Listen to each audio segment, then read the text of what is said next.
should we start? How should we start? Should tell them what the show's called. Okay. Should tell them what we do. And then we should do it. I like that plan. Slater Crusaders, my name is Mike Slater. This is some guy. Don't worry about him. This is a show we call Hear What's Up. We talk about something important, something that'll make you smart, and something that'll make you feel good. Can we just have a little walk down memory lane here, nostalgia lane? Can someone please show this to our president? Because he seems to have forgotten how a bill becomes a law. But today I am still just a bill. Gee, Bill, you certainly have a lot of patience and courage. Well, I got this far. When I started, I wasn't even a bill. I was just an idea.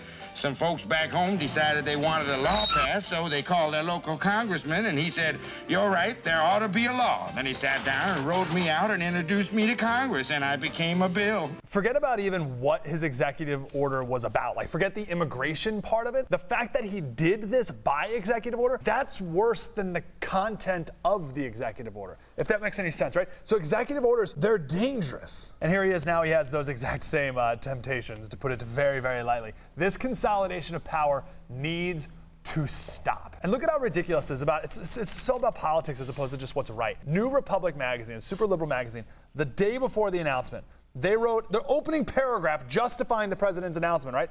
They wrote, quote, "It's not entirely clear what Obama plans to do." How can anyone be okay with that? There's a legislative process for a reason, so that you are very clear about what the president is going to do, very clear about what the Congress is going to do. That's why there is that legislative process. How can anyone be okay with one man passing a law? And we don't even know what he's going to do 10 minutes before he does it. I don't know, I wonder what Senator Obama would do. When there's a bill that ends up on my desk as president, you, the public, will have 5 days to look online and find out what's in it before I sign it. Pretty passionate there.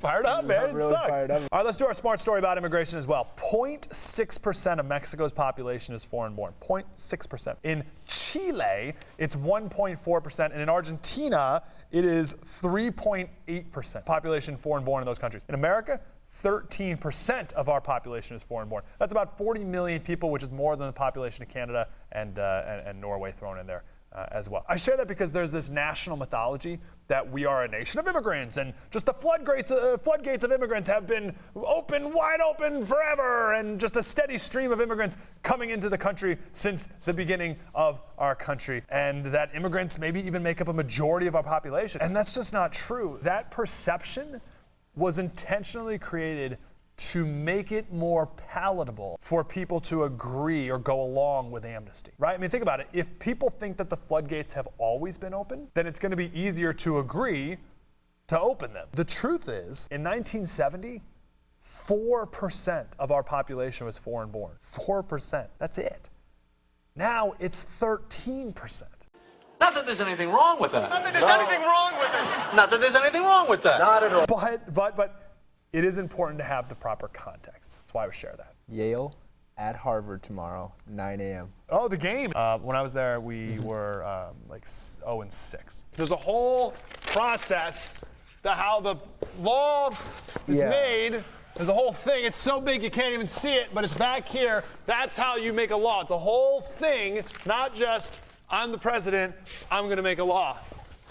That's not how you do it. There's a whole thing that you have to do. Vanna White. It's a thing. Do you see the thing? No, don't. There's a thing. You have to process. And there is a reason for that process. This is awkward. You and I just sitting here? Well, yes, that, but of course, but like this couch, like this look right here. Hey. You know what I mean? Can't do anything with my arm. We take the ocean for granted here in San Diego, which is Spanish, of course.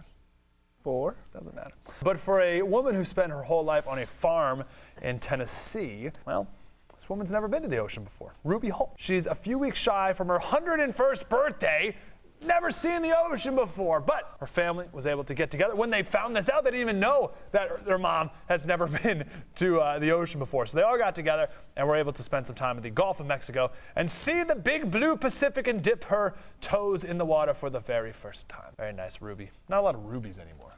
No. Do you know anyone named Ruby? No. Gertrude? Gertrude, no. Mabel? I know a Mabel. You do? Well, she worked at the dining hall in college. Wow. Yeah. And she was like 80. She was, back yeah, then, she was probably. awesome. She was great though. So this, you can click right here for right over Miles' ugly face for last week's video. You can click right here over my beautiful face for our Liberty Tree, our free app right here, and right in between our feet there. You can click there to listen to our daily radio show every single day. That's what daily means. Here's the ferret. Think He can make it? definitely make that. Oh, yeah, he's going to make it, right?